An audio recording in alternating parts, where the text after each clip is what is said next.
Here we go. You know, Becca is you guys don't know this yet because we haven't made any announcements about it yet. But she's going to be leading and running our house parties this year, and she's got great vision for that. And you know, she had mentioned Diana quickly, and it was true that Diana was thinking about, you know, just tired and sleepy, not wanting to come one of those days, feeling lonely, missing home. She's from Columbia, and she's obviously, you know, not in Columbia right now.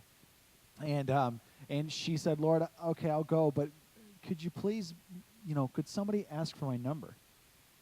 Because she's lonely. And we were talking, and I said, can I get your number? And I didn't know she had prayed that prayer. And she started getting a little emotional. And then she told me that, and I was like, okay, we're going to give you a bunch of numbers. So I started introducing her to a couple different girls and try to get her as many numbers as possible. And maybe tonight she can leave with a number from a man and get a real number. Get all them digits, you know what I'm saying? And sorry, Dana. But tonight, you know, we're gonna. This is what the message title tonight is. This is help. I don't have vision. Help. I don't have vision. Listen to what Proverbs 29 verse 18 says. Where there is no vision, the people perish. And this could be your situation right now. This could be your life right now where you're in 2018 and you feel like it's another year, but you don't know exactly what you're doing. You know, when the calendar went from December 31st and it hit January 1st, I didn't feel any different. Like my New Year's resolutions didn't all of a sudden become this thing that I was excited about. And you know, for me, crossing into the new year, you know what I was doing crossing into the new year? My plane landed at 11:50 p.m. in Flint on December 31st, and the pilot said, congratulations, you are the last flight of 2017. Because we landed at 11:50, and by the time we got and taxied, and I was in my car driving home with my daughter as the new year crossed over, and there was no emotion, and it was freezing cold. We got outside, and I don't know if you guys remember how cold it was on this night. It was absolutely freezing cold. The air temperature was minus 6 degrees without wind chill. I was just praying my car would start. You know, that's how I entered the new year, and it wasn't fun. And I wasn't giving cheers to my friends and drinking sparkling cider, and I wasn't kissing my wife because I was in Michigan and she was in New Mexico. And I didn't cross into the new year with joy and with an excitement. And I felt like I personally didn't enter 2018 with this vision and this like whole like thing of like, this is what I'm going to do, and this is what I'm going to accomplish, and I'm going to just read books, and like I've got 55 books I'm going to read, and there's a workout program that I'm going to start doing, and I'm going to, you know, connect with 25 entrepreneurs, and I had nothing. And I actually ended up praying this prayer, help God, I have no vision. Has anybody else been there right now? And you know, you can be there, and that's okay, because I was there. I mean, I was there just a few weeks ago where I felt lost. I felt rudderless, purposeless. I felt like, what am I doing right now? What's going on right now? There's some things that happened to my family over the last few weeks that have caused us pain and discouragement and depression, and I'm not living out the dream right now. And I feel a little bit shaken, and I'm like, Lord, help me. I don't have any vision. You know, when I was in high school, I actually remember sitting in the back of the class and taking notes as the teacher was writing on the whiteboard, teaching us, and I was like, I can't see that. And I yelled out to the teacher because she was writing and she couldn't see me raising my hand, so I yelled out, could you write clearer? She's like, what does that mean? And I'm like, that marker's dull. Can you get a new marker? And she's like, it's fine. It's fine. There's a black marker on a white board. The marker was fine. I was like, I can't see it. And she goes, you got bad eyes. Move closer. I was like, no. And I'm like, I moved to the front, and I'm like, oh, it's good. You're good. You know, it's not you, it's me. I'm like, I got bad vision. Oh, my gosh. And I remember going home telling my mom, I think I need glasses. And I remember going to the doctor's office, and it takes about an hour. They test your eyes. Then they give you a prescription. They say your glasses will be done in 30 minutes. So I walk around Walmart, and I wait for my glasses, and I finally go back. Here's your glasses. I remember putting those glasses on and being able to read signs on the other side of the building. It's like, whoa, this is fantastic. And then I'm thinking, if only it was that easy in real life. If only you needed to just sit through 1 hour of church. And at the end of it, you're done. Or if only you just needed to go to the doctor and say, Doctor, I'm just a bit off. Well, what's wrong? Well, I don't know. I'm depressed and I'm apathetic and I don't know. And he just kind of whips you up something and puts something in your pocket, and you just kind of walk out and go, whoa, I'm better. And I wish it was that easy. I wish it was that easy. So what is it? What is it? Why isn't life this easy? I wish it was. You might be saying to yourself here right now, like, what am I doing? I'm 3 years into my degree. Is this really what I want to study? I'm at this job. I don't even like it. They want to give me a promotion. Why do I want to be promoted at a place I don't even like? What am I doing? I don't know what's going on. Oh, and you start to get angry. You start to get frustrated. You know what actually starts to happen? You'll turn your anger inward, and then you'll turn your anger outward. You start getting mad at people. You'll start to get mad at God. You ever been mad at Jesus before? Come on, Jesus. I've prayed it 100 times. Would you just do it already? And you're stuck, and this is where you're stuck. You feel stuck. You feel frustrated. You don't even know how to express yourself. You're even embarrassed to tell people you're stuck. And now it's getting worse because now you're isolating yourself, and you're lonely, and people ask how you're doing, and you've said, I'm good so many times that it doesn't mean anything anymore. It just comes out, and you so desperately want to tell people that you're not doing good, but you don't want them to think that you're falling behind. But let me let you in on a little secret tonight. Every single one of us in here right now feels behind. You know what I'm saying? You're like, I thought things would be a little different by the time I was this age. Every single one of us is saying that right now. Okay? So what we need to do is we need to just be okay with being honest with each other and say, I am stuck. I am frustrated. I've been angry the last few days. I'm getting jealous of people who I think have great vision for their life. You need to do this. So this is what you need to do. You need to start with this simple question. If you need vision, you have to start with this very simple question. Just ask yourself this: what do I love?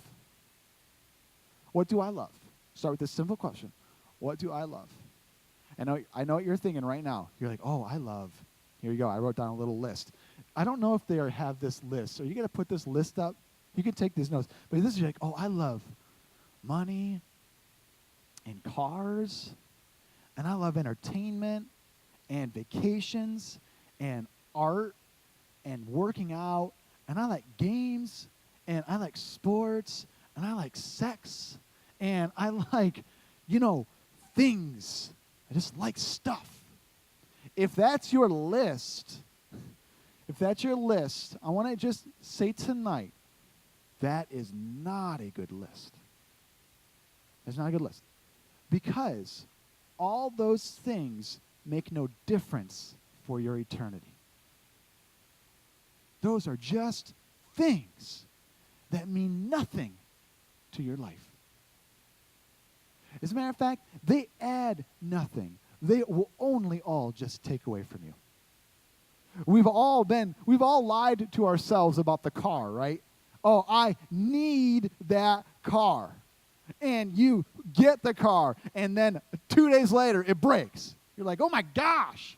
You got to put more money into the car. And then it breaks again, and a little bit more money in the car. And then you want to resell it, and you can't resell it for the price you paid, so you lose even more money. What is it? All these things. And so this is what I want to really encourage you with tonight. If all those things that I described for you, money and boyfriends and girlfriends and cars and sex and entertainment and working out and sports, if that's your list, I just want to say, just throw that list away. That's not a good list. And all that list has brought you to this point where you feel frustrated. Okay? And this is what I want your list to look like. What do I love? This is what I want. I want 2 things on your list. You ready? That's what makes it really simple. 2 things. What do I love? This is what needs to be on your list. Jesus and people. Jesus and people. I want that to be on your list. Because as far as I can tell when I read the Bible, the only thing that's going to be in heaven is Jesus and people. And I can take those with me, though. Those are things that I can take with me. Like you guys can, I will be in heaven with you guys. I can take you with me. And Jesus, he's going to be there too. And anything else, I'm not going to be able to take. And in eternity, I've just did the math. It's forever. It's really long. And then I rechecked my math because I was a little bit concerned. Like, what am I going to, it's still eternity. And it's forever. And we spend so much time trying to get stuff here on earth that we think is going to fulfill us and matter. And at the end, it doesn't matter. It doesn't matter. All those things don't matter.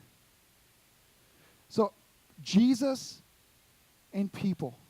Look at Matthew chapter 22, 37 through 40. Jesus replied, "Love the Lord your God with all your heart, with all your soul, with all your mind. This is the first and greatest commandment. And the second is like it. Love your neighbor as yourself. All the law and the prophets hang on these 2 commandments." So let me encourage you with this. The vision for this year, for your life, make it Jesus and people. Okay? Pursue Jesus this year. Pursue people this year. And I want to encourage you with this, because sometimes we'll give Jesus a chance, And maybe you're here tonight and you actually came here tonight thinking, I'm going to give church and Jesus one more try. And if I don't feel nothing tonight, and if I don't experience nothing tonight, and if nobody talks to me tonight, I give up on this thing. Because I've been trying, and it's been bad. And then I don't know what to do, and I'm still depressed, and I'm still frustrated, and I'm even angry now. And so I'm just going to give it one more shot. And if that's you tonight, I want to encourage you with this. You give it a year, a solid year of a solid pursuit of Jesus Christ. I gave my life to the Lord when I was like 14. And really up until that point, I really gave 14 of my years of my life to the devil. And I didn't stop after 6 months. 14 years old, look back in 6 months after really living for Jesus and just go, well, come on, I gave him 6 months. What's he doing? I gave the devil 14 years, and I'll give Jesus 14 years and see how I'm like at the end of that. And I'm way different at 28 than I was at 14. Unrecognizable. And so make it a year-long pursuit of I am really going to pursue Jesus, and I'm really going to pursue people. I love what John the Baptist in the Bible, his vision was for his life. Look, it's really simple. It's literally mapped out in 2 verses. John chapter 1, 6 and 8. This is his vision for his life. It says, there was a man sent from God whose name was John. He came as a witness. This is his vision, to testify concerning the light so that through him all might believe. He himself was not the light. He came only as a witness to the light. His life mission was Jesus and people, because it says there, he came as a witness to testify concerning the light, that's Jesus, and so that through him all might believe. That was his life vision. Testify about Jesus so that all my belief. It was all about Jesus, and it was all about people. So how do you get out of this slump that you're in? I've fixed your list, hopefully. Hopefully I've inspired you to fix your list, because I'm telling you right now, your list, it will not satisfy you if it's things that don't matter for eternity. It will not satisfy you. But you just throw it away, start over, and say, it's Jesus and it's people. I'm going to pursue those two things, and I promise you pursue those two things, it falls in place after that. It falls in place after that. And so what if you are in a slump? What if it feels like you are stuck? You're like in captivity. How do you get out of this apathy? How do you get out of this slump? How do you get vision? You're like, help, I need vision. How do you get it? We're going to start in a great verse. I've never preached out of this verse before. And this is a great verse. And it's so simple. But Jeremiah chapter 31, 23 through 26. Listen to what this verse says. Go ahead, just throw it up there. So this is what the Lord Almighty, the God of Israel, says. When I bring them back from captivity, the people in the land of Judah and in its towns will once again use these words. The Lord bless you, you prosperous city, you sacred mountain. People will live together in Judah and all its towns, farmers and those who move about with their flocks. I will, look at, refresh the weary and satisfy the faint. This was a vision Jeremiah had when he was asleep. And at this I awoke and looked around. My sleep had been pleasant to me. So he sees the enslaved people of Israel, the scattered sheep of Israel, coming back to the land of Judah and walking around and saying things like this. The Lord blessed you. They haven't been able to say that for hundreds of years. Lord bless you. They've been so scattered. Their God has been taken away from them. You prosperous city, you sacred mountain. People will live together in Judah and all its towns. And this is a great vision that Jeremiah is having for Israel. He's seeing them come back. And then it says, I love this, and I will refresh the weary and satisfy the faint. And so how do you get from this scattered, captivity kind of feeling, this stuck kind of thing, to this satisfying the weary and refreshing kind of thing? I got 1 point tonight. And this is just so easy because it's just 1 point. But this is all you need to do. You ready? How do you get this vision? How do you get here? How do you do this? This is it. This is my 1 point. You have an encounter with God. You know, that's why I had Becca share tonight. Because Sunday night, she had an encounter with God.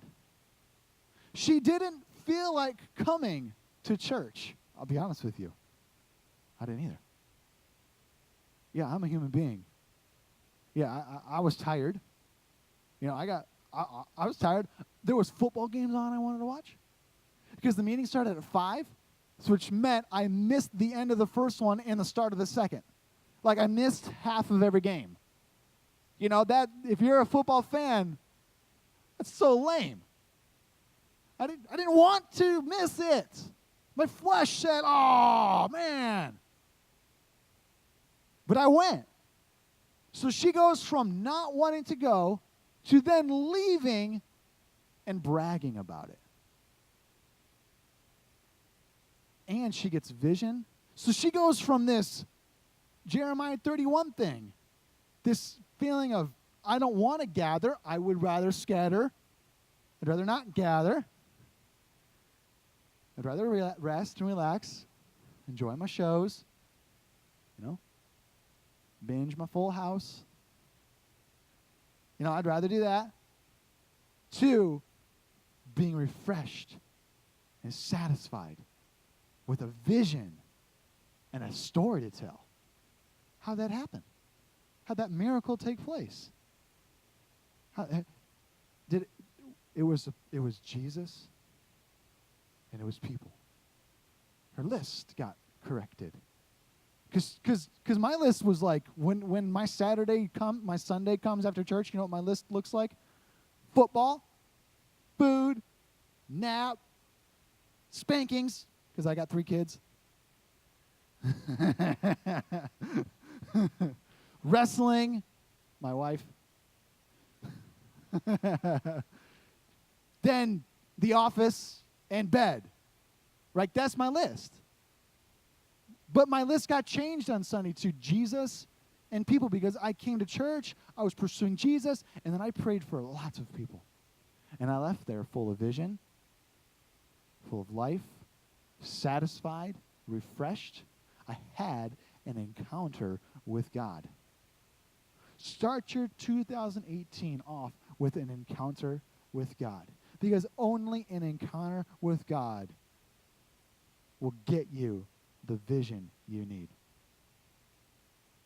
Only an encounter with God. So how do you get this encounter with God? Well, I want to really say this. To be quite honest with you, your best opportunity to get an encounter with God is the switch. That's your best opportunity on the horizon. If I would have preached this message last week, I would have said the anointing service is your very closest, best opportunity to get an encounter with God. I would have said it to you. But since we're past that, I'm going to say this, the next thing that's on the horizon, it's called the switch. It is your best opportunity to get an encounter with God. I was just talking to a teenager last week at church. It was a Wednesday night, just 6 days ago. And this kid comes up and he goes, I'm excited about the switch. I said, you are? He goes, yeah, I'm excited about the switch. He goes, you know why I'm excited about the switch? I'm like, what's going on, bro? And he's like, it's because it gets me back on track. It gets me excited about God again. It gets me excited to witness to my friends in school. He said this to me. It gets me back to where I need to be, because I get off track. I get distracted by the girls and the sports and the stupid stuff, and the switch gets me back. It's an encounter with God that changes me, he says. And I said, it's true. It's true. That's why we do it. It's because we want everybody to get back on track. Because we're all human and we're not perfect, and we lose our way, and we lose our focus, and we slip up, and we get apathetic. And I want to encourage you with this. You got to get into the switch. You know, I'd love to see 30 Momentum people at the switch. I'd love to see it. This is going to be an amazing experience for you. I promise. I promise you. You know, put yourself in places where you know God is going to show up. But the flesh will cry out and say, nah, I'm going to do other things this weekend. I'm going to do other things this weekend. And here's the thing. You know, if I talk to you tonight, I was like, you should be at the switch. You should be at the switch. And you're like, no, I got things going on, and you tell me what you got to do. I would most likely agree with you and say, yeah, you probably can't miss that stuff. You know, that's the truth. You know, I got to work. I got a hair appointment. You know, I got an event to go to. Maybe I got a wedding. You know, maybe you got things happening. And at the end of the conversation, I can say, you know what? Those are totally legitimate excuses. Who am I to tell you to not work?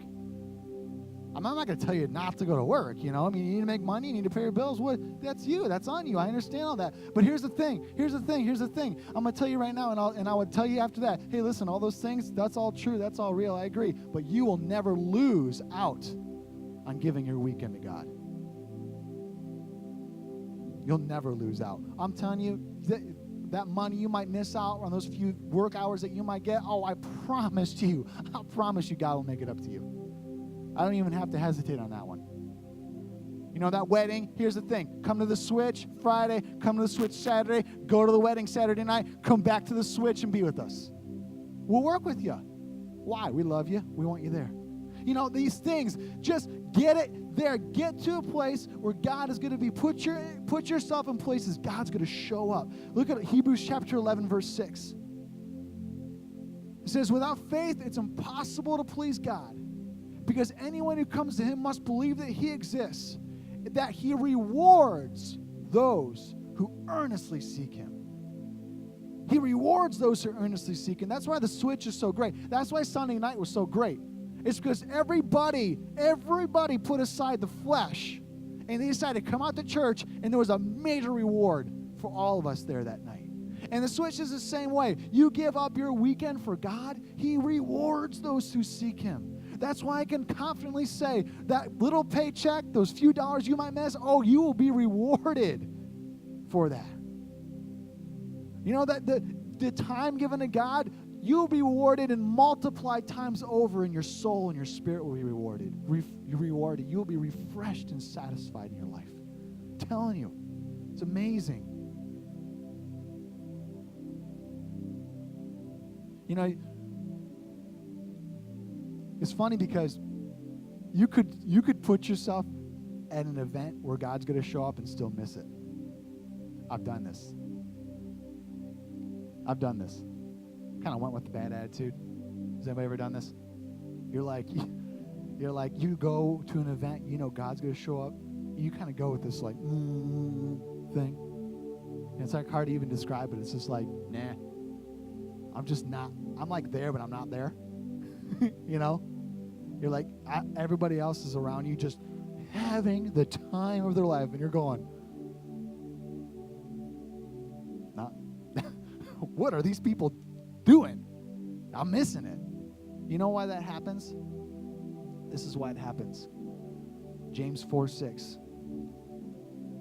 It says, God opposes the proud, but shows favor to the humble. God cannot reward the proud spirit. And it's so, you got to be so careful on how you sometimes enter events and enter church and even pray prayers. Like, this is a prayer I've prayed a lot. Lord, you better show up.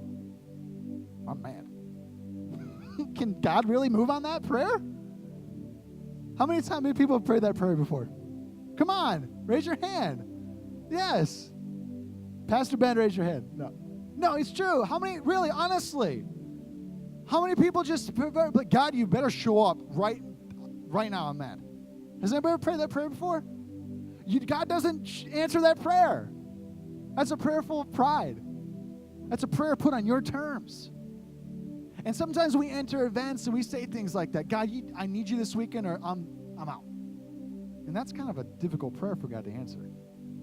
It's a prideful prayer. But Lord, this is the prayer you need. Lord, humbly bow before you. Take control. Whatever you want to do. And God, man, God opposes the proud, but shows favor to the humble. Let's stand to our feet tonight. It's just so awesome to have a true encounter with God. It's the best. It's the best. I've been to some amazing sporting events, you know. I've had my bride walk down the aisle toward me, you know. I've experienced some awesome things. I've been on some championship winning sports teams myself. All those things are great. But you know what happens at the end of the night? After all those things, you lay your head down at night, and you're like, what was all that for?